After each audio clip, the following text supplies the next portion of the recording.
Halo, Assalamualaikum warahmatullahi wabarakatuh. Waalaikumsalam warahmatullahi taala wabarakatuh.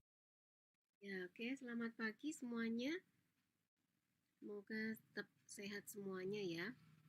Oke, untuk hari ini saya mohon izin tidak bisa terlalu lama, mungkin online-nya karena harus berangkat ke Jakarta jam 10, harus berangkat ke bandara. Jadi mohon untuk yang mengalami kendala atau yang mau dikonsultasikan saja yang bisa disampaikan kali ini. Tapi kalau misalnya kelompok yang tidak mempunyai kendala, mungkin kita bisa skip gitu ya. Nanti konsultasi lagi bisa melalui WA, chat, atau boleh lewat email kalau misalnya mau. Ya, kemarin sudah ada yang kontak saya kelompok 7 kalau nggak salah ya. Hari ini ada kelompok 7.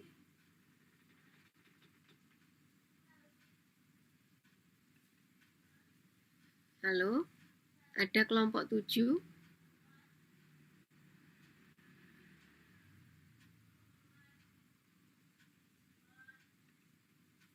Belum ada kelompok 7.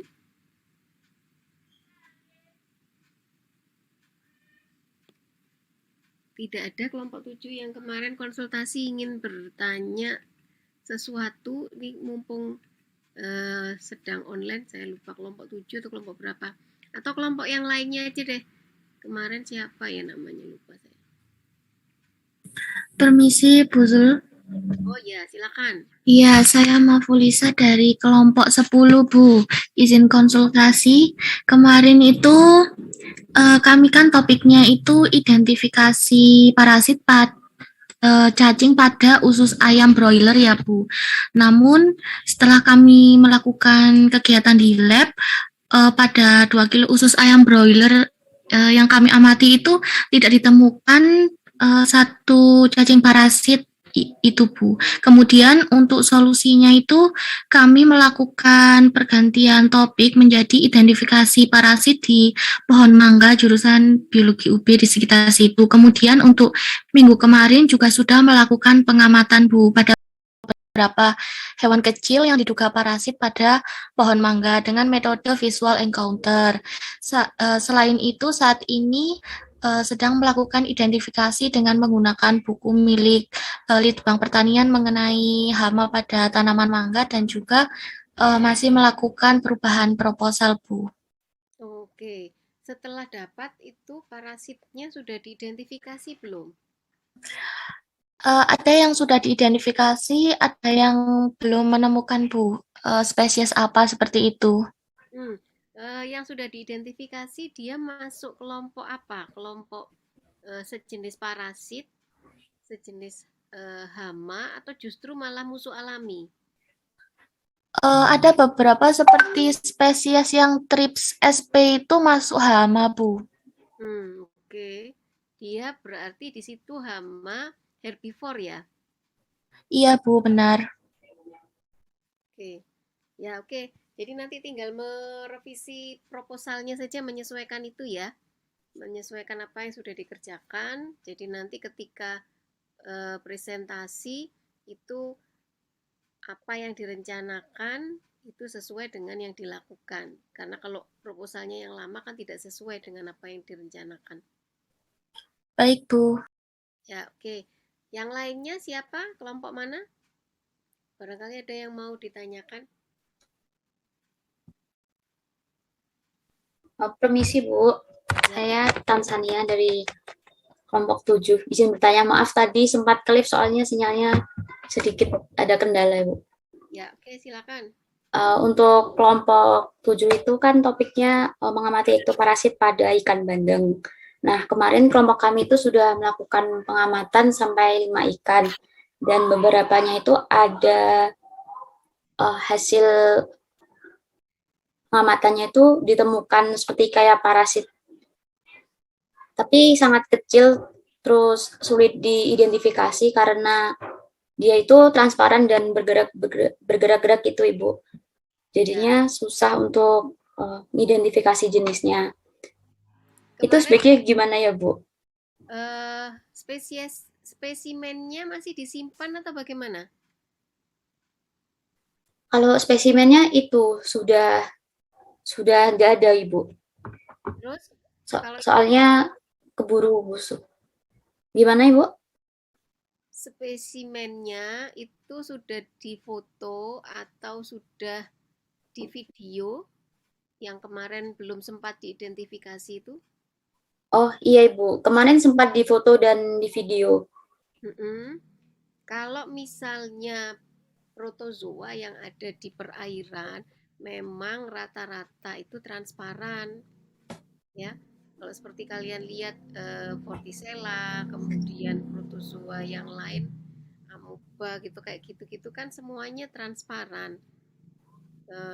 Paramecium itu kan nampak transparan. Jadi memang kalau protozoa atau hewan air itu kebanyakan memang transparan seperti itu. Jadi identifikasinya harusnya menggunakan mikroskop. Kemarin menggunakan mikroskop apa? Kemarin menggunakan mikroskop cahaya kayak Ibu. Yang biasa, Bu. Binokuler. Mm-mm. Itu bawahnya dikasih apa supaya mudah tidak apa? Kalau misalnya backgroundnya diberi warna putih gitu, lebih kelihatan nggak? Lebih mudah nggak? Kemarin itu tetap terlihat transparan seperti itu, Ibu. Iya, Tapi bergerak-gerak. Iya.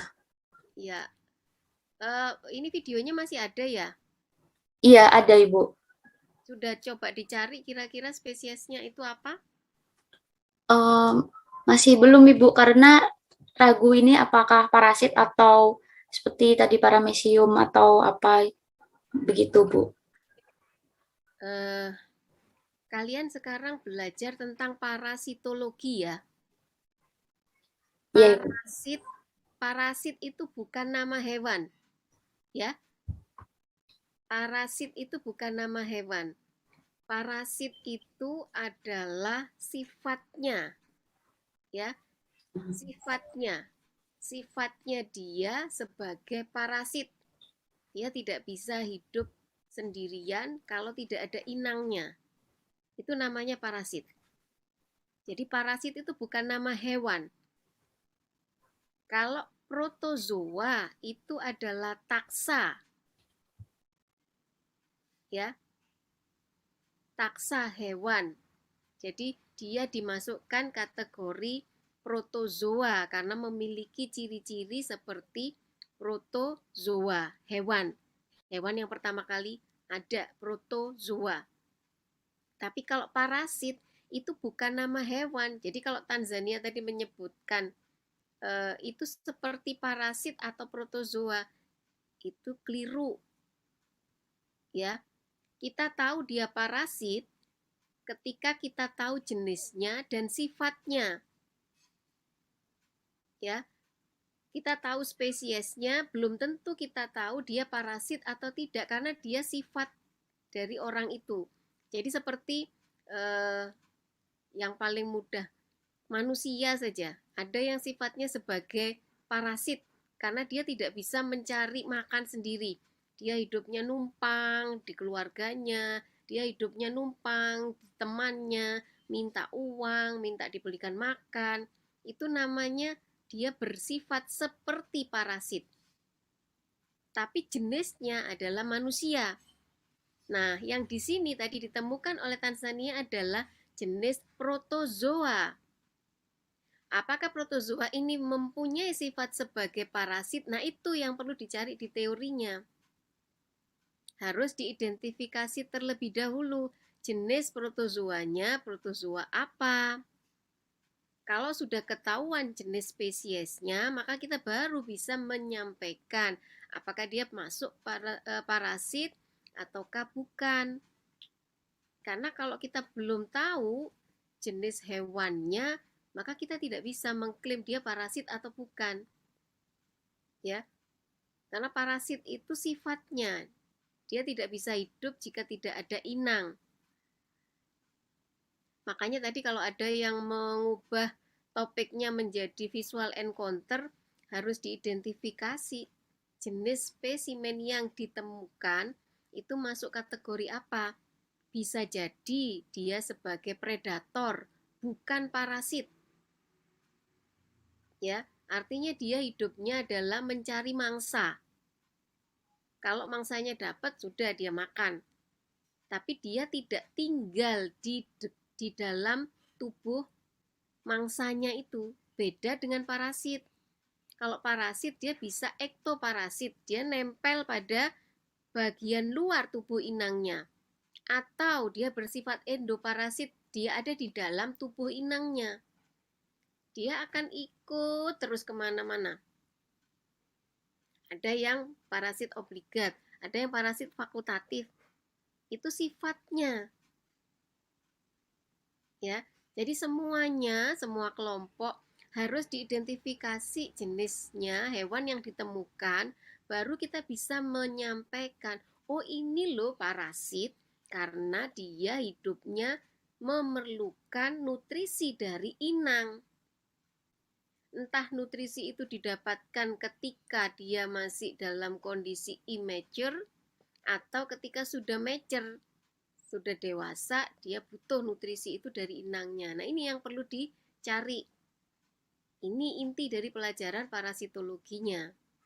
Jadi, diidentifikasi, kalau misalnya kesulitan karena transparan, cobalah dikreasikan dengan background yang diubah. Background putih kelihatan nggak? Transparan memang iya, tetapi nanti kan ada bagian-bagian kulitnya, ada bagian antenanya, ada bagian matanya, ada bagian lubang-lubang yang itu dia menentukan spesies apa dia di situ. Kalau dengan menggunakan kertas putih tidak kelihatan, ganti pakai kertas hitam, ya, atau pakai kertas yang warna lainnya sampai hewan tersebut benar-benar bisa kita amati ketika di bawah mikroskop.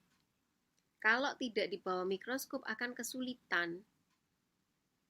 Sayangnya hewannya juga sudah dibuang. Kalau masuk kategori protozoa, itu tidak busuk, yang busuk tanamannya. Hewan yang sudah didapat tadi diambil, diletakkan di cawan petri, diberi air campur alkohol, itu yang disimpan di botol flakon, maka dia tahan sampai beberapa hari.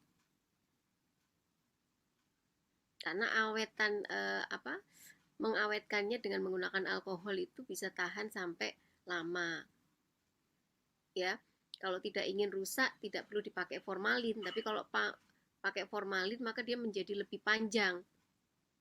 Lebih panjang,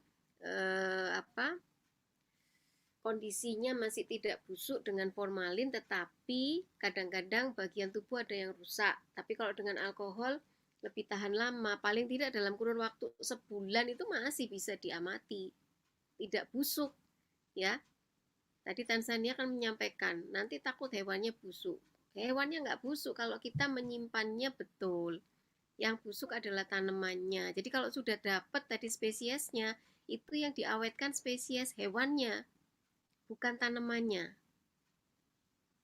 Ya, Mbak Tanzania. Gitu ya. Baik, Ibu. Jadi, Makasih, Bu. sekarang coba dicari spesiesnya itu masuk kategori spesies apa. Kalau transparan ada di air itu biasanya masuk ke protozoa. Atau bisa juga nanti mencari langsung ke Acarina. Golongan Acarina. Ya, kutu-kutu yang ada di perairan. Itu bisa juga masuk juga di situ. Meskipun juga transparan, sama-sama transparan, tapi kalau Acarina biasanya lebih banyak bagian tubuhnya karena lebih kompleks. Ya. Oke. Ada lagi pertanyaan? Terima kasih, Bu. Ya, sama-sama. Ada lagi yang mau ditanyakan? Kelompok lainnya masih ada kendala? Ini untuk semua kelompok, apakah sudah ada yang melakukan analisis data hasil dari identifikasi yang kemarin? Jadi minggu ini tolong hasilnya dianalisis datanya, nanti berupa grafik atau diagram pie begitu untuk prevalensinya yang sudah dapat, sehingga minggu depan itu bisa dipresentasikan. Jadi minggu depan bisa dipresentasikan. Nanti kalau misalnya ada yang perlu direvisi, masih ada waktu untuk merevisi. Ini kalau saya lihat jatah untuk online Zoom-nya sudah habis terakhir hari ini. Nanti berarti kita akan mendaftar lagi untuk minggu depan. Masing-masing kelompok bisa presentasi hasil. Ya. Masing-masing kelompok ini ada 15 kelompok. Paling tidak kalau 10 menit aja sudah berapa itu ya? 150, 2 jam lebih ya. Sekitar 2 jam lebih. Kalau misalnya tidak cukup waktunya, bisa nanti kita cari waktu lainnya lagi untuk sisanya. Jadi masing-masing kelompok minggu depan presentasi hasil 10 menit, fokus pada hasil ya. Jadi tujuannya apa, kemudian hasilnya seperti apa. Jadi kalau untuk yang introduction dan lain-lain tidak perlu dijabarkan lebih detail karena waktunya tidak cukup. Ya, nanti buat PPT untuk 10 menit, jadi maksimum itu slide-nya 10, termasuk dengan judul. Tidak perlu banyak-banyak slide-nya, yang penting fokus pada judul, tujuan, kemudian hasilnya. Metode bisa dibuat dalam bentuk flowchart dalam satu sheet saja, satu slide. Ya, jadi nama, kelompok, slide pertama, slide kedua adalah tujuannya, kemudian slide ketiga metodenya dalam bentuk flowchart, satu slide saja, sisanya adalah hasil. Ya, sisanya adalah hasil dalam bentuk gambar, foto, boleh dalam bentuk diagram begitu, kemudian hasil perhitungan dan pembahasannya, terakhir kesimpulan. Setelah itu minggu depannya lagi kalian membuat laporan dengan format Biotropika. Gitu. Bisa dipahami? Ada yang perlu ditanyakan sampai di sini? Ada pertanyaan? Permisi Bu Zulfaidah. Ya, silakan itu. Oke, saya Disra Ibrahim, perwakilan dari kelompok 6, kalau tidak salah. Ya, saya sebenarnya ingin tanya Bu, kan Ibu kemarin sempat menyinggung terkait yang untuk skala ya Bu, kalau udah pengamatan yang mikroskopis ya Bu, menggunakan mikroskop. Nah, kemarin kan alhamdulillah pas Rabu kemarin tuh kami kelompok 6 kan melakukan pengamatan di lab ekologi, jadi Mas Purnomo udah kasih izin, dan kami kemarin pengamatan sudah dapat sekitar 3-4 hewan, tapi ini kami ini masuk ke identifikasi sekarang, tapi belum kami laksanakan. Insya nanti mulai minggu ini, hari ini ke depan nanti kami udah mulai identifikasi Bu. Namun kemarin tuh saya bingungnya kalau yang untuk skala ini kan, saya kemarin tuh sama yang teman-teman saya itu kan mengeceknya tuh dari daun langsung ya Bu. Jadi daun aglonema kami itu yang terkena, yang kami bukan prediksi secara morfologi kayak terserang, itu kami amati pakai mikroskop stereo. Nah itu kan kalau dipasang skala itu artinya apa kami itu harus menaruh penggaris gitu ya Bu. Jadi di dekat daun, soalnya kami kemarin tuh mikir kalau pakai itu takutnya mengganggu penglihatan kami dan takutnya malah mengganggu, kan itu kan dalam kondisi hidup ya Bu. Kan tidak kami itu karena kondisinya daunnya itu masih segar. Jadi udah ada bukan pergerakan aktivitas dari bukan mikroba, keberadaan hewan-hewan kecil di situ. Nah itu jadi kami tidak memasang skala itu apakah boleh ya Bu, karena kami ini sebenarnya mau fokus ke identifikasi morfologi dari hewan itu. Apakah kami perlu mengulang untuk skalanya atau bagaimana ya? Hewannya masih ada spesimennya? Ini kami sebenarnya masih menyimpan ya Bu, daunnya ini belum kami buang, masih kami simpan dalam plastik gitu, jadi tidak kami buang. Nah, kami cuman khawatir di skala saja Bu, cuman kalau dari segi foto kami alhamdulillah sudah dapat gambarnya, tinggal kami identifikasi sesuai dengan literatur Bu, untuk dan identifikasi apakah ini termasuk parasit atau tidak. Sebenarnya itu memang khawatir di skala saja, Bu. Apakah perlu atau bagaimana ya? Ya, kalau skala perlu karena kita bisa memberikan gambaran kepada orang lain, ini ukurannya sebesar ini loh. Nah, kalau tadi penggaris itu agak mengganggu, itu bisa dilakukan dengan menggunakan kertas kotak-kotak itu. Kertas trimin itu beli di Togamas atau beli di toko buku gitu biasanya ada apa ya namanya? Kertas kotak-kotak itu apa namanya? Milimeter milimeter book milimeter block atau milimeter book gitu ya. Itu jadi kertasnya satu kotak itu 1 mili. Nah, itu misalnya beli itu saja, kalau ini kan banyak kelompok nih. Beli satu dipakai untuk bareng-bareng, itu kan banyak lembarnya banyak. Satu lembar itu diletakkan di bawah, kemudian di atasnya diberi cawan petri. Nah, baru diamati di bawah mikroskop. Jadi, skalanya itu tidak mengganggu lensa bagian atasnya untuk mengamati hewannya secara langsung, tapi urut-urutannya itu paling bawah kertas milimeter blok itu, terus atasnya adalah cawan petri, di atas cawan petri diberikan hewannya itu, sehingga hewan itu bisa langsung diamati di bawah lensa mikroskop. Kalau mikroskop stereo kan langsung gitu di bawahnya, sehingga kotak-kotaknya itu ya di bawahnya hewan atau di bawahnya daun, tidak di atasnya daun. Itu akan lebih mudah ketika pengamatan sekaligus ingin memotret. Kalau misalnya sudah dipotret, baru diamati lebih detail, kertasnya tadi bisa diambil. Jadi kertasnya ditaruh di mikroskop stereo itu kan ada tempatnya gitu ya untuk meletakkan hewan. Nah, kertasnya diletakkan di situ, kemudian kalau daunnya tadi besar, itu daunnya bisa dipotong secukupnya seukuran cawan petri itu, asalkan daunnya bisa masuk cawan petri, kemudian diamati di bawah mikroskop. Jadi daunnya nggak panjang melebar begitu, tapi dipotong seukuran cawan petri sehingga hewannya ya kalau bergerak di sekitar-sekitar situ saja, tidak sampai kemana-mana. Nah, dari situ akan kelihatan skalanya itu akan nampak. Itu lebih mudah daripada kita harus pegang penggaris di sebelahnya.